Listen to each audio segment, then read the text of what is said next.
Greetings, digital world. Welcome back to another episode of Spliced in Later. Let me tell you right now, life's pretty sucky, isn't it? There's not a lot going on at the moment in the world that's particularly exciting or wonderful. Everyone's arguing, terrible diseases, wars, all of that stuff. Wouldn't you just like to be able to just turn your brain off and just escape into a wonderful show which promises hope for the future, gives you some laughs, makes you all sorts of emotional, whether it's happy or sad, and genuine good storytelling that you do not get in a lot of TV shows these days, even specifically the show that this show is ripping off. Today I'm going to be talking about and recommending to you all out there a lovely little show called The Orville, and I'm hoping that by doing this the stars will align and season 3 will be announced to be coming out anytime soon, because season 2 finished back in 2019. Before there was even word of a pandemic, and luckily it was not cancelled or anything. It moved on to a different platform service where it could provide longer episodes, bigger budget, more detailed storytelling, and then the pandemic hit and things took a bit of a turn.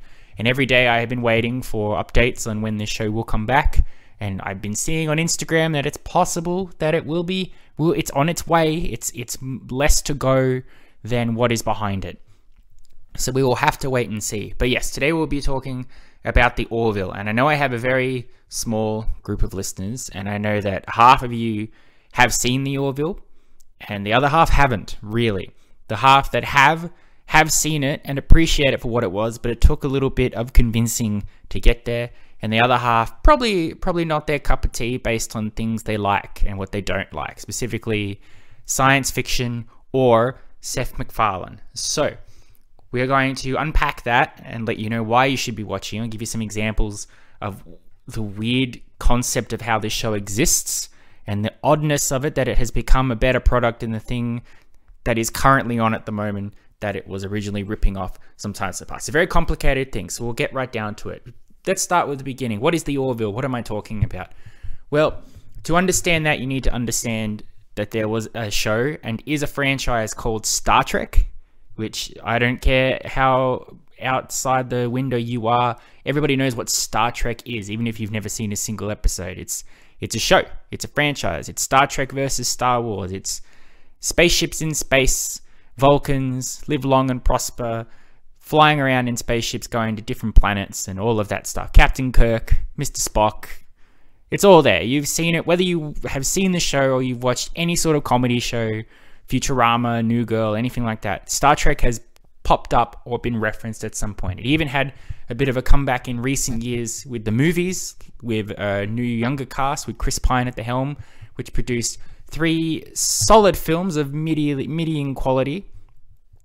But otherwise, Star Trek is still a thing. It will not die. Like Star Wars or Indiana Jones or Harry Potter or anything like that, it still lingers on. Whether it's in film form or TV show, it exists. Star Trek may not be for everybody.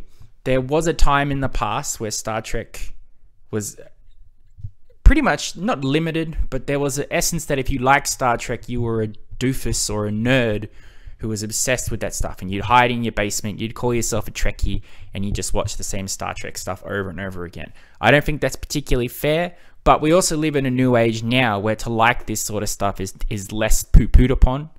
Indeed, the Marvel Cinematic Universe as a concept would not exist if we still had that closed-mindedness of the past, that to read comic books and like superheroes, you would have to be a sad little nerd who doesn't know how to talk to people and hides in their basement. Now, bear with me, people who don't give a fuck about Star Trek, because I will have to just talk about it just a little bit, just to set the stage for you, because Star Trek exists in different circumstances and shows. There was a very long period of pretty much uninterrupted Star Trek television from 1989-ish to 2005-ish. The original show with William Shatner and all that kicked off in the 1960s, had 3 seasons, very good TV show, a very, very optimistic show created by Gene Roddenberry, who envisioned a world in the future where Earth as a planet, the humanity itself, had got rid of all its problems and wants and needs. It had become this perfect utopia, and it had branched out into the stars and had formed a federation of planets with other species that they had come into contact with, Vulcans, Andorians, Tellarites, all of them out there. They formed essentially the Navy in space, and they went out in their starships to explore the galaxy, meet new creatures, bring them into the Federation, and just see what's out there. The show basically evolved around the USS Enterprise, captained by Captain Kirk, with his wonderful sidekick, Mr. Spock, Dr. McCoy, Mr. Scott, all of them on the show. It was very good, but as with a lot of things in the 60s, it either found its crowd immediately or it didn't find it at all. And it didn't find it at all, so it got cancelled. And there were a lot of things from the 60s with repeated viewing, when television became more of a thing and that shows could be re-shown over and over again. It formed its very strong basis. It got bigger and bigger and bigger. It launched itself back in with doing some movies, which were fairly well received. Some of the Star Trek movies are still to this day considered some of the best science fiction movies ever. Again, depending on who you are, you have your favorites and you have your dislikes, and we're not getting into that now. But that resurgence in Star Trek allowed a new show to come out called Star Trek The Next Generation, starring Patrick Stewart as Captain Picard. And it was basically just Star Trek again, but with a bigger budget, more ideas at the helm, more writers, more characters. There was a bigger ensemble cast that got actual character development rather than just the three main leads of the old show. That show went on for 7 years, became very popular. It went through a lot of what has become common sci-fi tropes in the show. An android, and whether an android can have sentient behavior, the contrast between a peaceful race and warrior races, racism, persecution, sexism, all of that was all addressed on here at some point. It's probably considered the best one. I don't know. We'll talk about Star Trek another time. The important thing was that this is probably the one people look back on most fondly, and when people think of Star Trek, Next Generation is probably the thing that springs to mind, because it's been on probably the easiest for most people in terms of review, reruns, streaming, all of that. Next Gen, of course, launched a whole other bunch of shows: Deep Space Nine, Voyager, Enterprise, took a bit of a break, did its movies, and now it's back at the moment doing a couple of new shows, mainly Star Trek Discovery and Star Trek Picard. Picard is bringing back Picard from Next Gen, doing his whole thing. Anyway, it's a whole other topic for another time. Now, alongside that, you have Seth MacFarlane, the creator of Family Guy. Now, I don't know. I really enjoy Family Guy 90% of the time. I think Family Guy is a very stupid, silly show with very weird, sometimes shocking plot stories and developments, but it also makes me laugh a lot. So I know when I sit down to watch a new season of Family Guy that I haven't seen before, that I'm pretty much guaranteed to have a laugh at some point. Whether that's because the writing itself is funny or the voice acting or whatever, but there's this general consensus. The man at the helm, Seth MacFarlane, he might be a bit of a douchebag. It's hard to say. He definitely has the most punchable face, I think. He's got that grin, which it does make you want to slap it off his face. However, I don't hate Seth MacFarlane. I think he's fine. I think his heart's in the right place for what he's trying to do. I just think for a long time he has struggled to take his view of comedy and his way of life and all of that stuff that he's put into Family Guy, and he's tried to extrapolate it into feature-length films and other things. It hasn't necessarily gone down as well. But Seth MacFarlane is notoriously a huge Star Trek fan. When Star Trek Enterprise was coming out in the 2000s, he showed up on the show for 2 episodes as just a background crewman. It was really jarring. You'd be watching the episode and Commander Tucker would go, "You, Ensign Seth MacFarlane, go do a thing," and he'd go, "Yes sir," and off he'd go, and it would take you out of the episode because you would go, "That's Seth MacFarlane. Why is he in this episode? He's famous enough that I've recognized who he is, but he does not do anything in relevance to the show. He just goes and pushes that button." But if you love a show, you want to be on the show, you got money, you got influence, you're gonna get on the show. So basically, what the Orville is Seth MacFarlane has decided, what if the Next Generation was a show that is on now, but what if I was the star? What if I were captain of the show? I have money, I'm gonna make it. And that's what the Orville is. Most importantly, right off the bat, everyone needs to understand it is a ripoff of Star Trek The Next Generation. It is knowingly a ripoff of The Next Generation. It's not trying to say, oh no, we're doing things different.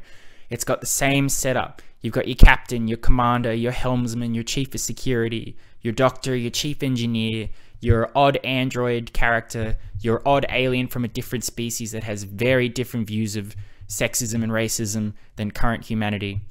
They've got their colored suits. They call themselves captain, commander, lieutenant, all of that stuff. They fly in space with, what is it called on the show? It's the coalition of planets instead of the United Federation of Planets. The Orville is their ship, which looks like a cheaper version of the Star Trek Enterprise. And they go off into space and they make first contact with people, and they come across some situations that require them to fix, and questions about what is right and wrong, and alien races doing different things, and then they have their own personal dramas, some bottle episodes.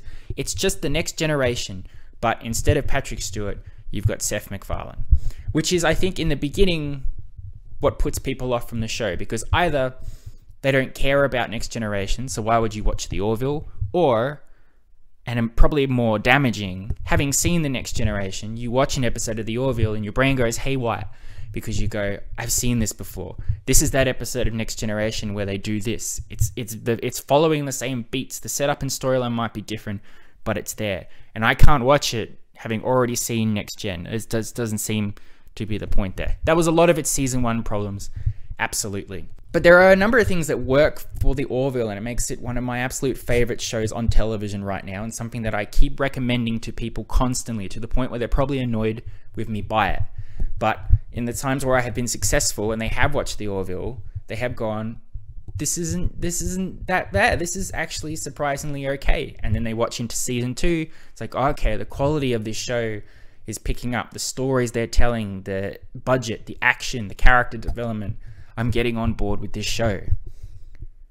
I think there are 2 things that contribute to that. One is, as much as it's a rip-off of The Next Generation, Seth MacFarlane and the people behind it clearly love Next Gen so much that they are trying really hard to put as much effort into it as they would a Next Generation show. It doesn't just go, hey, remember that episode where there was an alien that had 2 faces? Well, we've got the same episode, but instead of 2 faces, it's got 2 butts.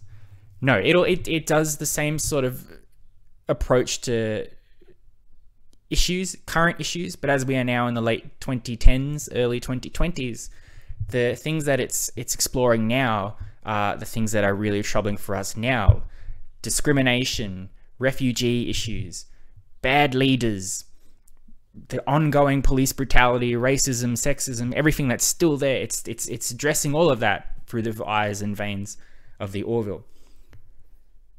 The episodes themselves are real good, fun, feel-good episode stuff. For a long time, The Orville was shown on Friday afternoons, or at least when I watched it, it was a Friday afternoon. So it would be the end of a long week. Depending what went on at work, either I'd be in an okay mood or I'd be in a grumpy mood, or things would have gone a certain way that hadn't gone, whatever. It's just work is work. But I would go and I would turn on an episode of The Orville, and they would have their opening acts, and then the Orville credits would go when the ship's flying through space, and it's got this triumphant music, and you feel safe. You feel warm and fuzzy because you're about to just spend 45 to 50 minutes just escaping into this other galaxy with other shows and characters and fun, where whatever's going on around you doesn't matter while you watch this. You get the same fuzzy feeling if you watch Next Generation as well. That's the thing there. It's not just trying to be something. In many ways, it's mirroring it to a point where you could take an Orville episode and put it in Next Gen, and it wouldn't feel out of place. What also works for The Orville at the well is that the current Star Trek at the moment is trash. I'm talking about Star Trek enough that I may have to do another episode of it later on. But currently at the moment, you have Star Trek Discovery, which is in its 3rd season, I think. And I don't hate Star Trek Discovery. I think I enjoy it as much as I enjoy any other show that I watch.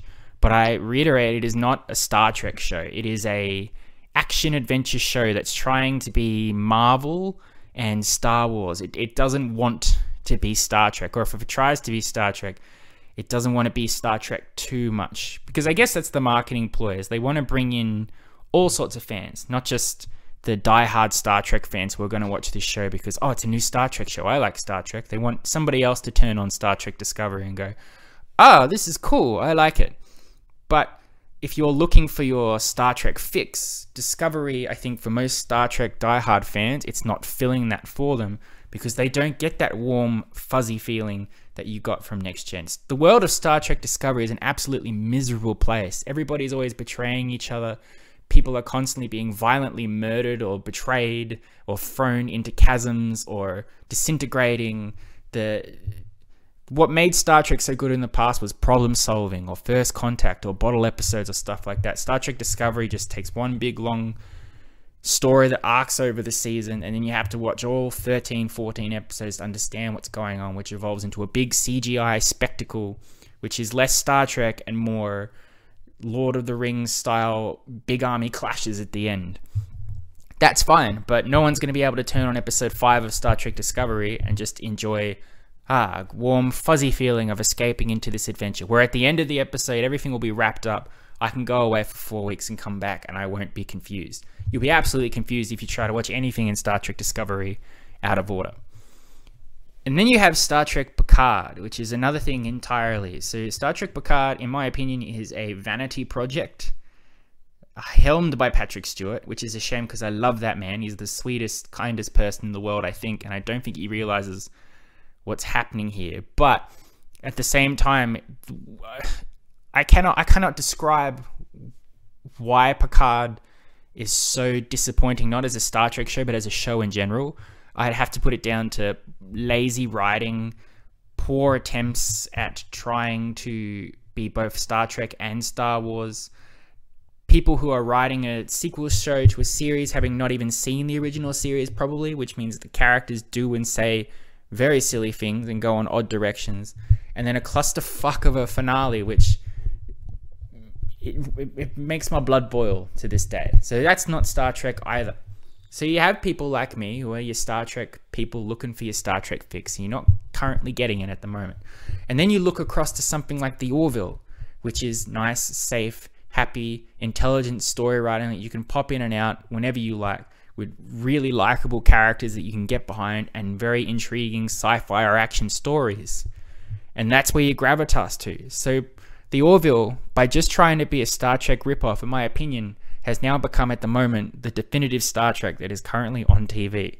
Maybe that may enrage a lot of people who are Star Trek fans to say that The Orville is, I will reiterate, it is not the best Star Trek show, but of the Star Trek shows that are currently airing, being made, and are available to you now, The Orville is the best by a long mile. It has its downsides. As I said, Seth Macfarlane's at the helm, and Seth Macfarlane, I think, has trouble trying to find the balance of what he wants to do here. It's very much in the beginning as well, I think, to try and distinguish the show from the Next Gen just enough. It was a Family Guy show in space. So serious stuff would be happening, but then they would undercover it with a crass, crude Family Guy, Seth MacFarlane style joke, which fell flat. But they did eventually throw that off, and they went, okay, people aren't watching The Orville for the stupid comedy. They're watching it because they want the sci-fi story. So we're going to focus more on that. Furthermore, besides Seth MacFarlane, he's a fairly mundane captain. There's nothing particularly about him that stands out as memorable. There are a couple other characters that are sort of fall into the same category here, but some of the side characters are very intriguing, funny, and interesting to watch follow on stories. You've got Commander Bortus, who is the security officer for the ship. He comes from a planet that is a single-sex planet. It's all males. They lay eggs, it's male. Very early on in the beginning, you discover that females can exist on this planet, but they are seen as inferior and are forced to undergo sex changes to become men. So you've got this whole thing there going on, because originally Bortus is a firm believer in this stuff, being with humanity and all of that. He starts to go, that's the most horrifying, terrible piece of shit. So that's always interesting to go on those adventures with him. You have the romance between Dr. Claire Finn, who is a wonderful, just normal doctor, romancing a data ripoff called Isaac, who comes from probably one of the most horrifying alien species of all time.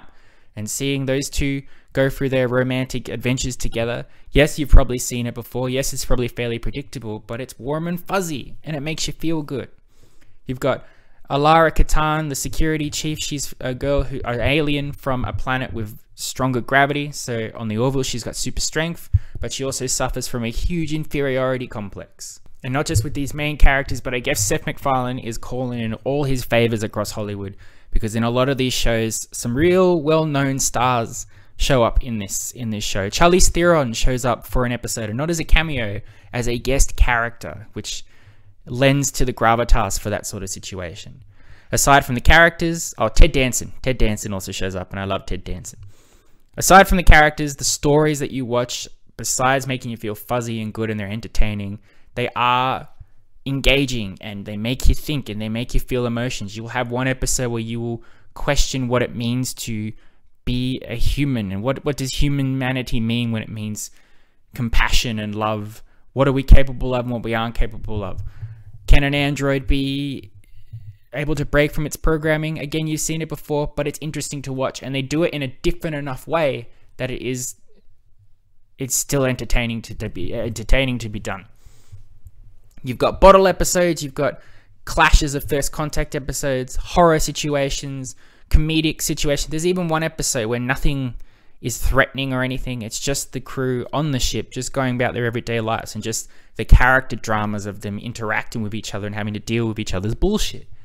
And it's so good. It's fun viewing, and it just gives you a smile regardless of how you are feeling. And if you're feeling particularly low and you watch a sad episode, it's guaranteed to really, really make you feel emotions, that's for sure.